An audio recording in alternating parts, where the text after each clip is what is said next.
masuk ke firman Tuhan. Sekarang kita akan mendengarkan firman Tuhan dari Bapak Kris. Silahkan Kris. Oke, kita persiapkan Alkitab kita dari Yohanes 14. Yohanes 14 ayat 1 sampai 3. Sampai 3 ya? Ya.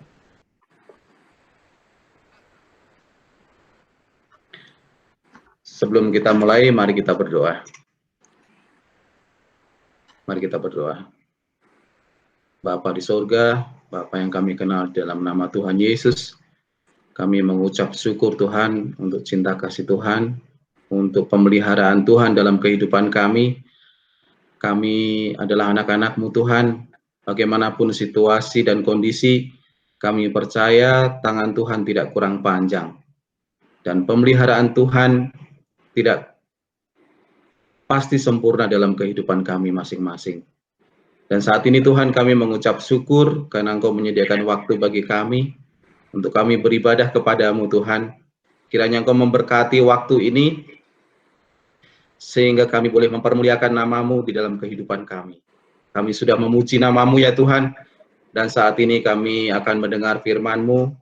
Kiranya Tuhan berkenan mendatangi kami, mencerahkan kehidupan kami, menerangi hati dan pikiran kami, sehingga hidup kami ini boleh hidup yang seturut dan kehendak Tuhan. Berkati kami Tuhan, kami siap untuk mendengar. Di dalam nama Tuhan Yesus kami bersyukur dan memohon doa kami ini. Amin. Amin. Mari saya bacakan Yohanes 14 ayat 1 sampai 3 untuk kita semuanya. Dengan judul Rumah Bapa. Janganlah gelisah hatimu, percayalah kepada Allah, percayalah juga kepadaku. Di rumah Bapakku banyak tempat tinggal. Jika tidak demikian, tentu aku mengatakannya kepadamu. Sebab aku pergi ke situ untuk menyediakan tempat bagimu. Dan apabila aku telah pergi ke situ dan telah menyediakan tempat bagimu, aku akan datang kembali dan membawa kamu ke tempatku, supaya di tempat di mana aku berada, kamu pun berada. Amin. Saudara-saudara yang dikasihi Tuhan, ya kita bersyukur ya kita boleh bersama-sama boleh beribadah. Kita termasuk di satu generasi yang luar biasa ya. Kita mengalami zaman yang mungkin bagi kita mulai tidak mengenal internet ya tahun 94. Mungkin internet itu suatu hal yang masih sulit kita dapatkan. Ya, kemudian masuk pada suatu era informasi yang jargonnya pada saat itu working everywhere ya. Kita bisa bekerja di mana saja ya, anytime, kapan saja gitu ya. Sampai pada suatu titik di mana kita bisa bekerja kapan saja sebenarnya. Tetapi masalahnya bukan lagi di everywhere ya. Kita hanya diizinkan ya tempat paling yang aman itu adalah di rumah. Kita melihat sebelum COVID-19, rumah itu adalah konsepnya adalah tempat untuk kita beristirahat ya. Jadi sebelumnya mungkin kalau kita mau pergi bekerja kita harus keluar dari rumah. Kalau kita mau sekolah kita harus keluar dari rumah. Kalau kita mau rekreasi, kita mau senang-senang, kita bosan, kita keluar rumah. Bayangkan itu dalam sekejap kita harus menikmati suatu hal yang baru. Di rumahlah kita harus bekerja, di rumahlah kita harus belajar, di rumahlah kita harus terpaksa, ya boleh dalam tanda kutip ya bersenang-senang gitu ya. Jadi rumah kalau dulu konsepnya hanya tempat istirahat, kita mencari segala sesuatu itu di luar rumah. Nah, sekarang tanpa disangka-sangka ya dengan COVID-19 ini, ya kita harus menikmati segala sesuatu dari rumah. Nah, satu hal yang menarik ketika kita dikejutkan dengan pilot Mission Aviation Fellowship ya, jadi misionaris Joycelyn ya. Joycelyn itu lulusan MIT, jurusan teknologi informasi atau komputer, lalu dia senang dengan penerbangan, lalu dia merasa dipanggil oleh Tuhan untuk melakukan suatu pekerjaan di Papua. Kita tidak habis pikir bagaimana seorang Joycelyn yang masih muda, perempuan, ahli komputer, luar biasa begitu ya. Kita, kalau saya sih merasa bagaimana itu sebenarnya harga yang terlalu mahal kalau boleh saya merasa ya. Bagaimana seorang yang ya lulusan MIT, ya kita saja ITB nggak lulus gitu ya, ya nggak lah Hendrik. Coba berulang-ulang kita nggak lulus gitu ya. Tapi ada seorang Joycelyn yang dia lulusan MIT, yang ITB dunia, kemudian perempuan lagi, gitu ya. Kemudian dia rela hanya untuk menyampaikan sebuah pesan. Pesannya apa? Pesannya adalah kepada orang-orang di pedalaman Papua itu bahwa Tuhan mengasihi mereka. Gitu. Itu suatu hal yang luar biasa ya. Jadi seringkali Tuhan membangun sebuah relasi itu nggak peduli harga yang harus dibayar. Ya, kita bilang itu kemahalan gitu ya. Dan itu juga yang disampaikan oleh iblis sebenarnya. Ketika Tuhan Yesus, ya, ketika dia akan memulai pelayanannya berpuasa 40 hari, lalu dia dibawa ya oleh roh ke padang gurun untuk dicobai, si iblis menyampaikan suatu alternatif sebenarnya ya, menyampaikan suatu alternatif. Inilah kemegahan dunia, segalanya sebenarnya mudah untuk didapat gitu ya. Dia membawa ke bumbungan di tempat yang tinggi, melihat kemegahan dunia. Ngapain? Dia mau bilang, ngapain kamu harus seperti ini? Harus rela menderita, ya, datang ke dunia, gitu ya. Itu harganya terlalu mahal. Gitu. Itu alternatif yang diberikan oleh iblis. Dan saya rasa inilah titik poin iblis.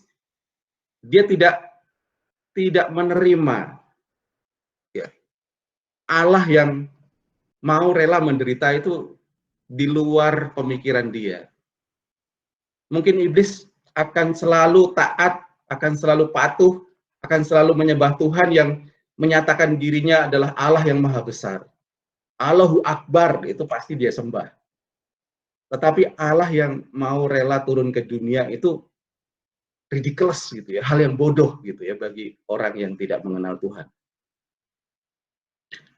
Suatu kali ketika Tuhan Yesus menyampaikan bahwa anak manusia itu harus rela menderita, ya harus menderita aniaya dari para imam-imam kepala, ahli-ahli Taurat, bahkan dia harus mati di kayu salib. Petrus mengingatkan Tuhan Yesus, bukan mengingatkan ya. Ya secara respon alaminya adalah Tuhan, kiranya itu dijauhkannya itu daripadamu. Artinya apa? Engkau yang sanggup mengadakan segala mukjizat penuh dengan kuasa.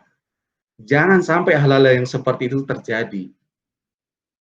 Jangan sampai engkau mengalami yang namanya penderitaan, ya, kesulitan, ya, bahkan mati di kayu salib. Jangan sampai itu Tuhan. Mungkin dengan bahasa yang kontemporer mungkin mengatakan begitu. Lalu apa respon Tuhan Yesus? Tuhan Yesus mengatakan, enyahlah kau iblis. Enyahlah kau iblis, kenapa? Karena engkau hanya memikirkan apa yang dipikirkan oleh manusia. Engkau tidak memikirkan apa yang hendak mau dinyatakan oleh Allah. Saudara, ini suatu apa ya? Menurut saya itu suatu hal yang luar biasa ya. Jadi kita bisa membayangkan kalau Allah itu hanya Allah yang Allahu Akbar, Allah yang maha besar itu, maka dia mengalami batasan-batasan. Batasannya apa? Kalau dia adalah Allah yang maha besar yang didefinisikan oleh iblis, artinya dia tidak hadir ketika di dalam penderitaan. Bahkan Allah itu tidak hadir di dalam kematian. Dan Allah yang hanya terbatas pada hal-hal yang besar itu berarti itu adalah Allah yang terbatas dan itu bukan Allah. Jadi ketika Allah memenuhi semua keinginan iblis, dia hanya ada di dalam suatu domain yang hebat, yang nyaman, tanpa penderitaan. Artinya Allah itu bukan Allah yang sejati. Kenapa? Karena dia didefinisikan oleh iblis. Iblis hanya mau mengatakan, nggak benar, Allah itu harusnya halus. Allah yang luar biasa, yang melebihi Lucifer, yang melebihi kemampuan-kemampuannya. Lalu dia protes ketika Allah itu menjadi Allah yang lemah. Allah yang mau menderita. Itu bukan Allah menurut Lucifer. Tetapi ketika dia mendefinisikan Allah yang seperti itu artinya dia menciptakan suatu Allah. Lucifer menciptakan suatu Allah. Ya. Nah, ini satu hal yang luar biasa ya. Jadi Allah kita itu Allah yang membuktikan diri melampaui semua batasan-batasan. Allah yang selalu memberikan mukjizat-mukjizat, iya. Tetapi Allah yang seolah-olah lemah, diam, dan tidak berdaya, juga iya. Ini satu pandangan yang menarik ya. Di setengah situasi dan kondisi seperti ini, mungkin banyak orang Kristen juga bertanya, di manakah Allah? Gitu ya. Mungkin orang kecewa, Allah seolah-olah diam. Ya. Tetapi di satu sisi lain, ketika kita melihat pandangan bahwa Allah itu harusnya menjagai kita, Allah itu harusnya menyediakan semua yang kita perlukan, Allah itu seharusnya menolong kita.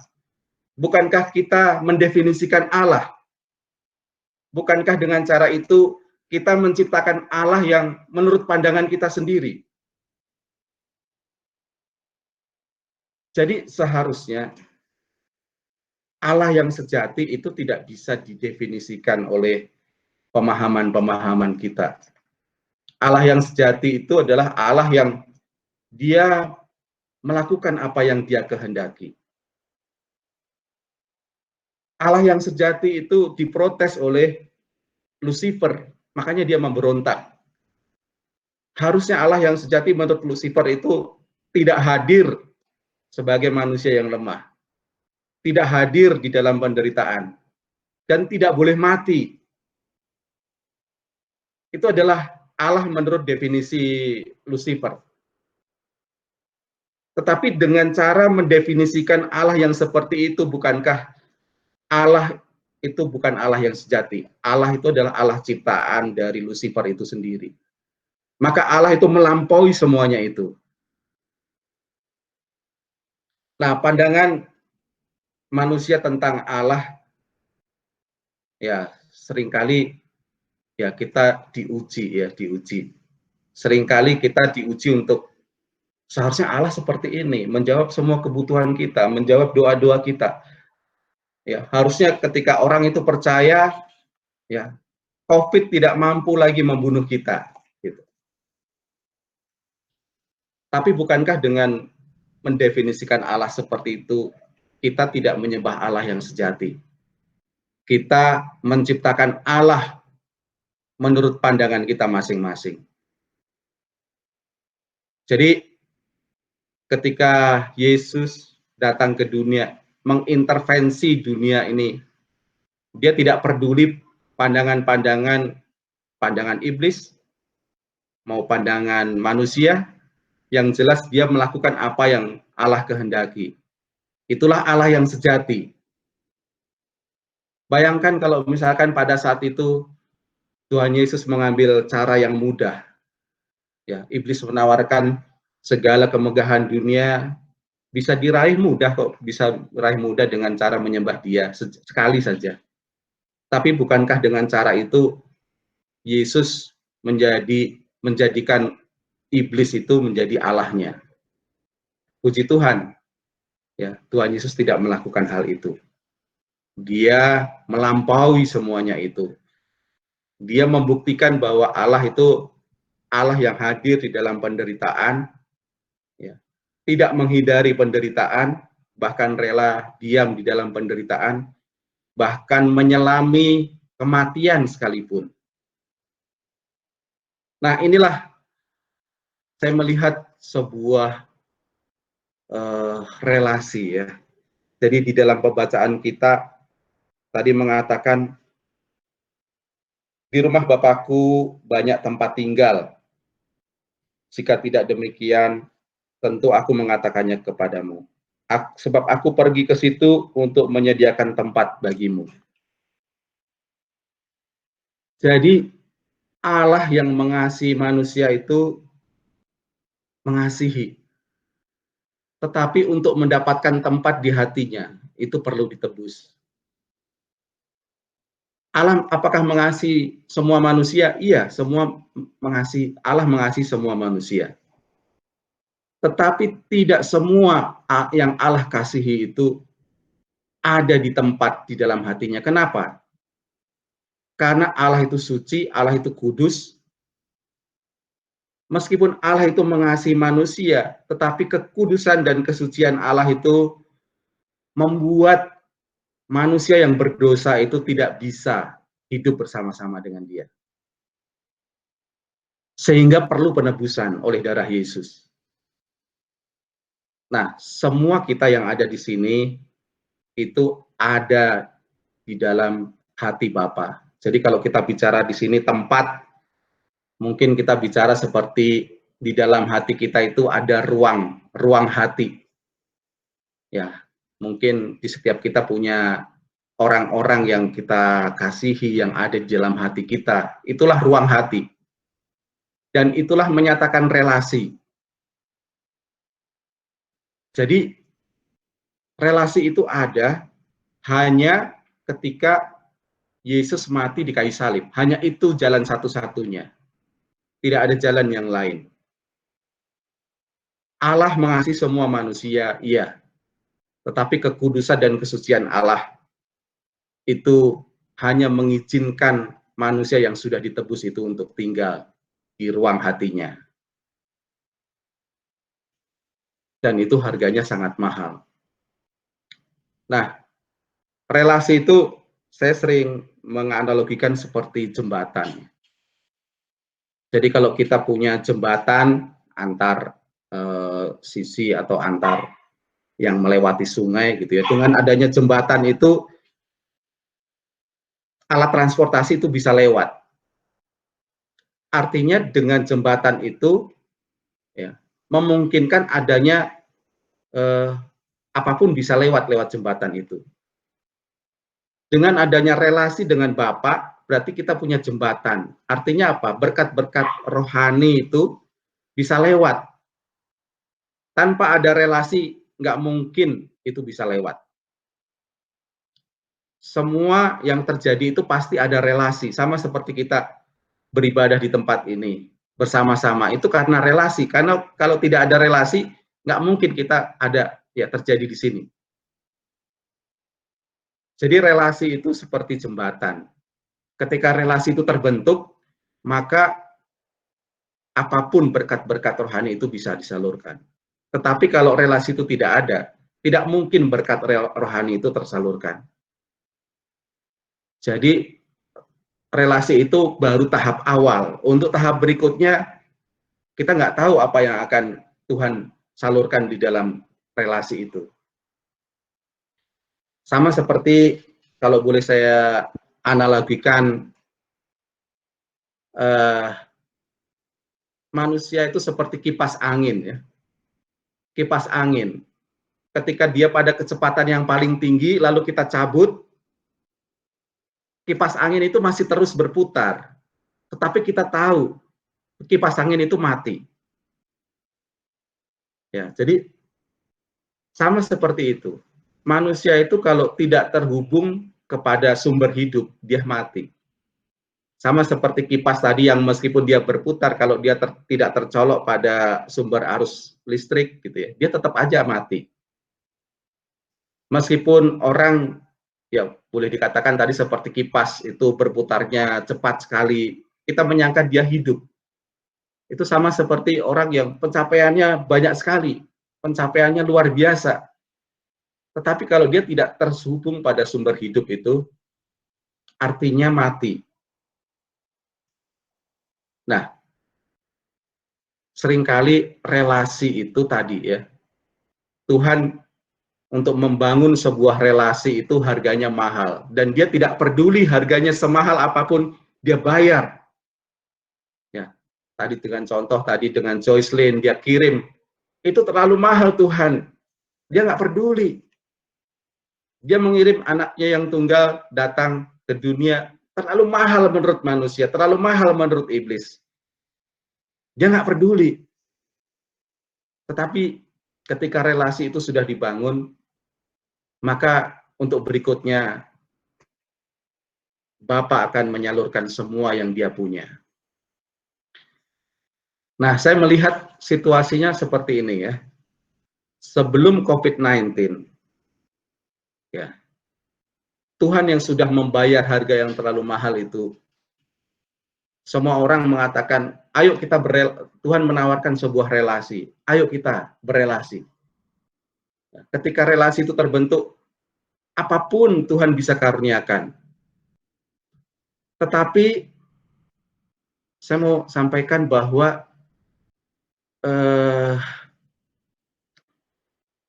sebelum COVID-19, situasinya mungkin kita menganggap bahwa kita ini nggak punya waktu, ya nggak? Terlalu apa ya, mahal untuk kita untuk meluangkan waktu untuk berelasi dengan Tuhan. Mungkin kita sibuk, ada banyak sekali pekerjaan yang harus kita lakukan, ada banyak sekali hal-hal yang harus kita raih, ada banyak sekali hal-hal yang harus kita capai, gitu ya. Lalu kita mulai mengabaikan relasi-relasi itu. Sekarang Tuhan mau bilang apa? Ini dalam apa ya, perenungan saya. Tuhan mau bilang, kalau dulu kamu nggak punya waktu, sekarang aku sediakan waktu. Iya Tuhan, tapi terlalu mahal harganya. Berapa ribu triliun ekonomi ini nggak berputar, dan itu kerugian ada di mana-mana. Berapa ribu triliun itu bisa hilang Tuhan. Kalau hanya sekedar maksudmu hanya supaya kita punya relasi dengan Allah. Tuhan mau bilang apa? Emang itu terlalu berharga. Bukankah anakku yang tunggal mati di kayu salib itu jauh lebih tinggi nilainya, ribuan triliun itu. Jadi untuk sekarang, saya nggak tahu ya, ini perspektif saya hanya bilang perspektif saya, bahwa bisa jadi ya, semua ada dalam kendali Tuhan. Tuhan mengintervensi sejarah. Ya, kalau sebelumnya kita mau mengatakan, gue nggak punya waktu Tuhan, banyak kerjaanku, banyak hal yang saya urusin. Sekarang kita hanya mencari, kalau asal ada makanan cukup, nggak perlu hal-hal yang lain, gitu ya. Kalau kita dulu bilang nggak punya waktu, sekarang punya banyak waktu. Yang kedua, ya relasi dengan sesama ya. Jadi kalau dulu kita menganggap keluarga, ya kita mencari sesuatu di luar, ya mungkin kita juga tidak punya waktu untuk keluarga, tidak punya waktu untuk anak-anak, gitu ya. Lalu Tuhan melakukan suatu, saya nggak tahu nih, saya hanya refleksi saya saja ya mungkin, tapi itulah saya mau share bahwa Tuhan untuk menyediakan relasi itu adalah suatu hal yang berharga. Tanpa relasi tidak mungkin sesuatu itu terjadi, apapun itu. Makanya yang saya lakukan dalam mungkin 2 bulan ini ya, saya menjalin relasi dengan banyak orang. termasuk juga dengan katakanlah di PMK saya coba ayo kita kebaktian membangun relasi kembali. Di dalam pekerjaan saya bikin seminar-seminar gratis, sudah lebih dari 1.000 orang join. Saya hanya melihat ini sisi lain, bukan masalah kerohanian ya. Kalau kita punya relasi dengan orang, maka baru bisa rezeki itu bisa mengalir. Itu apa ya, boleh saya katakan begitu ya. Tanpa berelasi dengan orang nggak mungkin rezeki itu mengalir. Makanya saya membangun begitu banyak relasi. Siapa tahu gitu ya, ada orang-orang yang menyalurkan rezeki. Termasuk juga kita bisa menyalurkan rezeki. Ya, kita menyalurkan berkat Tuhan karena kita adalah menjadi saluran berkat. Jadi saya mau katakan bahwa sekarang ini kita tidak tahu situasi ini kapan berakhir. Para saintis mungkin mencoba mencari ya vaksin, ya mencoba menemukan vaksin penangkal virus ini. Tetapi saintis itu ketika dia mencari itu tidak mungkin ketemu kalau memang tidak ada. Jadi misalnya sekarang coba kita cari jarum di meja kita gitu ya. Kalau barangnya tidak ada jarum di meja kita nggak mungkin ketemu. Kita bisa menemukan kalau barangnya itu ada. Nah, terkait dengan COVID-19 ini kita nggak tahu apakah antivirusnya itu ada. Kita hanya punya keyakinan bahwa antivirus itu ada, itu keyakinan kita. Masalah benar-benar ada atau memang tidak ada, kita tidak tahu. Dan saya melihat hanya Tuhan yang sanggup mengadakan, gitu ya. Kalau dia belum adakan ya mungkin nggak akan ketemu. Kenapa? Karena tidak ada. Maksud saya adalah di tengah-tengah situasi sekarang seperti sekarang ini, Tuhan menyatakan jangan takut. Janganlah gelisah hatimu. Percayalah kepada Allah. Percayalah juga kepadaku. Kenapa kita tidak boleh takut? Karena kita ada di hati Bapa. Kita ini semua orang yang sudah ditebus oleh darah Yesus, itu ada di hatinya Bapa. Kita bisa merasakannya kalau kita sebagai orang tua, ada hati kita untuk anak. Apa sih yang nggak kita lakukan untuk anak? Karena sudah disediakan sebuah relasi kita, ya, sebuah relasi kita dengan Bapa, maka nggak perlu lagi takut. Semua siap Tuhan limpahkan, baik berkat jasmani, ataupun berkat rohani, ataupun apapun itu. Tetapi, sekali lagi, itu menguji. Ya, menguji. Kita tidak boleh mendefinisikan Tuhan. Tuhan harus begini, Tuhan harus begini. Maka kita yang sebagai anak yang sejati, marilah kita melihat pekerjaan-pekerjaan Tuhan. Tuhan mau melakukan apa dalam kehidupan kita, terserah Tuhan mau lakukan apa. Baik dalam keadaan susah maupun dalam keadaan senang. Baik dalam keadaan yang berkecukupan ataupun keadaan yang berkekurangan. Tetapi sama seperti Allah yang ada ya, di dalam keakbarannya, dia juga ada di dalam semua situasi kelemahan, penderitaan, dan bahkan di dalam kematian sekalipun.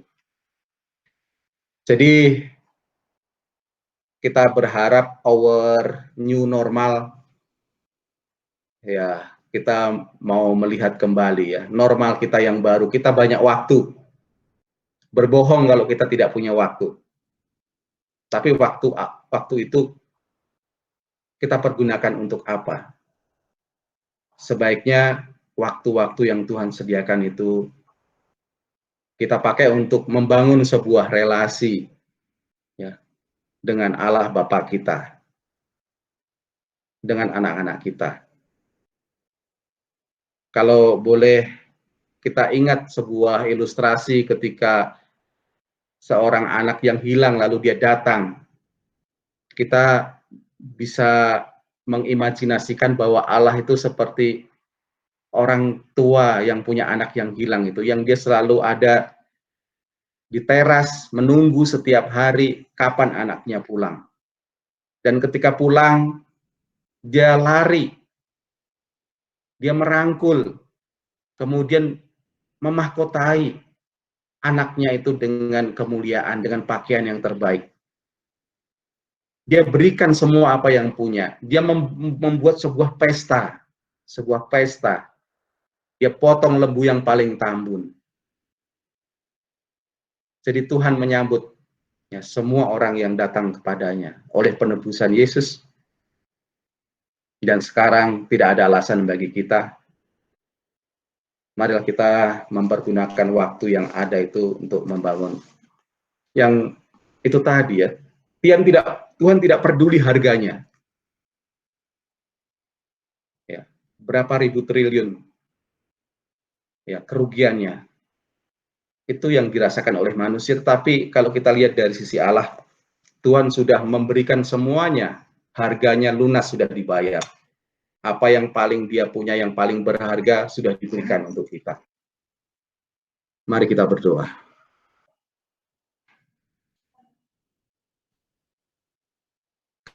Kami bersyukur Tuhan, karena karya Tuhan Yesus di kayu salib menyediakan relasi terhubung dengan Allah sumber hidup kami.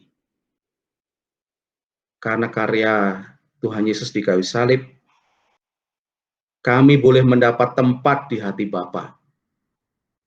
Tuhan begitu rindu, Bapa begitu rindu untuk berelasi, untuk mempunyai waktu, untuk menyatakan kehendak dan kemuliaan. Biarlah kami boleh menerima Tuhan, boleh melihat, boleh mempersilahkan Tuhan untuk bekerja di dalam kehidupan kami. Terima kasih Tuhan, kami sambut berkat-Mu di dalam nama Tuhan Yesus. Amin.